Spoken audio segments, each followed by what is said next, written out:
श्री श्री श्री विद्यालक्ष्मी नमो नमः वड़क दिशा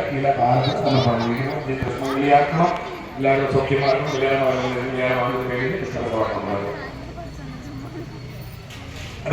दीपத்தினுடைய சனிமூலை ஐசான்ய பாகத்துல இருக்கக்கூடிய 8வது லட்சுமி தனலட்சுமின்னு சொல்லக்கூடிய தாயார். இந்த புஷ்பமும் அக்ஷதை எடுத்து பிரார்த்தனை பண்ணிக்கணும். தனலட்சுமி அப்படின்னா எல்லானாலும் காசு, பணம், செல்வாக்கு, புகழ், கீர்த்தி, ஐஸ்வர்யம், மன சந்தோஷத்தை கொடுத்து இல்லேன்னு சொல்லாத அளவு ஐஸ்வர்யத்தையும் சௌபாகியங்களையும் கொடுக்கக்கூடிய தாயா அந்த தனலட்சுமி சொல்லக்கூடிய தாயா. 8வது லட்சுமியா இருக்கக்கூடிய அஷ்டலட்சுமி, அஷ்ட ஐஸ்வர்யம் சொல்றோம் இல்லையா, அஷ்ட ஐஸ்வர்யங்களையும் கொடுக்கக்கூடிய தாயார் தான் 8வது லட்சுமி தாயார்.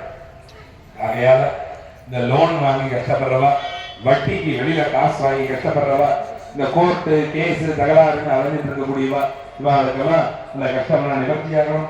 இல்லானாலும் குறையில்லாத செல்வாக்கு, காசு, பணம், செல்வாக்கு, புகழ், கீர்த்தி, ஐஸ்வர்யம், மன சந்தோஷத்தை கொடுத்து இல்லைன்னு சொல்லாத அளவு காசு பணத்தை கொடுக்கணும்னு சொல்லி இந்த 8வது லட்சுமி தாயார் கையில் புஷ்பமா கடை வச்சிருந்து தனலட்சுமி தாயார பிரார்த்தனை பண்ணிட்டு தனலட்சுமிக்கு பூஜையாக சேவிக்கப்படுகிறது.